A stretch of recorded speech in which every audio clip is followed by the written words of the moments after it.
अटल बिहारी वाजपेयी की कहानी केवल एक कवि या राजनेता की नहीं, बल्कि एक ऐसे शख्स की है जिसने अपने करियर के जरिए भारत को नई दिशा दी।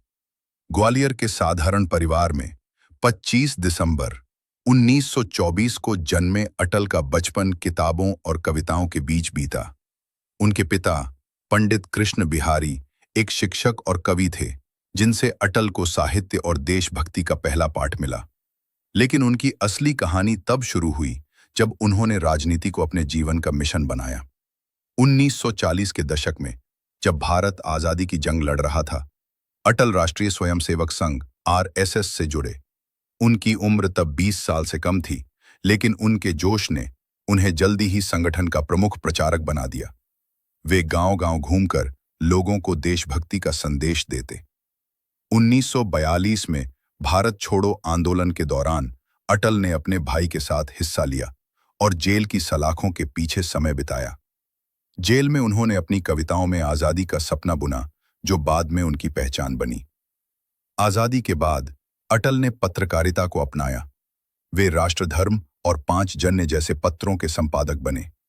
उनकी लेखनी इतनी तीखी थी कि एक बार एक लेख पढ़कर पंडित नेहरू ने कहा, इस युवक की कलम में आग है। लेकिन अटल का असली सफर शुरू हुआ 1951 में, जब वे भारतीय जनसंघ के संस्थापक सदस्य बने। जनसंघ उस समय एक नई पार्टी थी, जिसे देश में अपनी जगह बनानी थी। अटल ने दिन रात मेहनत की, सभाओं में भाषण दिए और जनता का भरोसा जीता। 1957 में अटल का करियर एक नई ऊंचाई पर पहुंचा, जब वे बलरामपुर से लोकसभा सांसद चुने गए। संसद में उनका पहला भाषण इतना प्रभावशाली था कि पंडित नेहरू ने उनकी तारीफ की और कहा, यह युवा एक दिन देश का नेतृत्व करेगा। अटल के भाषणों में तर्क, कविता और हास्य का ऐसा संगम था कि विरोधी भी उनकी बात सुनने को मजबूर हो जाते। एक बार विदेश नीति पर बहस के दौरान अटल ने इतने रोचक ढंग से अपनी बात रखी कि पूरा सदन ठहाकों से गूंज उठा। फिर भी उनकी बात का वजन कम नहीं हुआ। 1967 में अटल जनसंघ के राष्ट्रीय अध्यक्ष बने। उन्होंने पार्टी को मजबूत करने के लिए देश भर में यात्राएं की। उस समय जनसंघ को लोग एक क्षेत्रीय पार्टी मानते थे, लेकिन अटल ने कहा, हम शांति के पुजारी हैं, लेकिन अपनी ताकत दिखाने से नहीं हिचकेंगे। उनके नेतृत्व में स्वर्णिम चतुर्भुज योजना शुरू हुई, जिसने भारत के बुनियादी ढांचे को बदल दिया। अटल ने शिक्षा और तकनीक पर जोर दिया, जिसके तहत सर्व शिक्षा अभियान और सूचना प्रौद्योगिकी को बढ़ावा मिला। एक बार एक स्कूल के उद्घाटन में अटल ने बच्चों से कहा, पढ़ाई से डरो मत, ये तुम्हारा हथियार है। उनकी यह सादगी और बच्चों से जुड़ाव उनकी लोकप्रियता का राज था।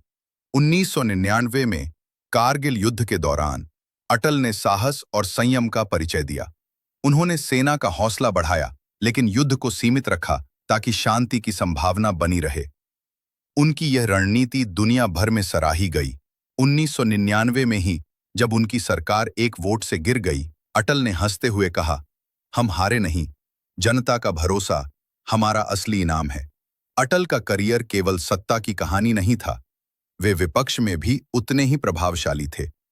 उनकी कविताएं जैसे मौत से ठन गई, उनके संघर्ष और आशावाद को दर्शाती थी। 1999 से 2004 तक उन्होंने भारत को एक नई दिशा दी।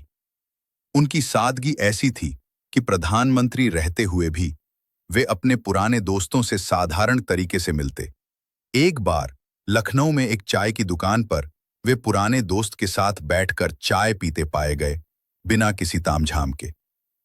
सन 2004 में जब उनकी सरकार सत्ता से हटी, अटल ने इसे सहजता से स्वीकार किया। सन 2008 में जब वे सक्रिय राजनीति से रिटायर हुए, तब भी उनकी आवाज देश के लिए प्रेरणा थी। सन 2018 में 16 अगस्त को जब अटल इस दुनिया से गए, तो उनके करियर की कहानी हर भारतीय के दिल में बसी रही।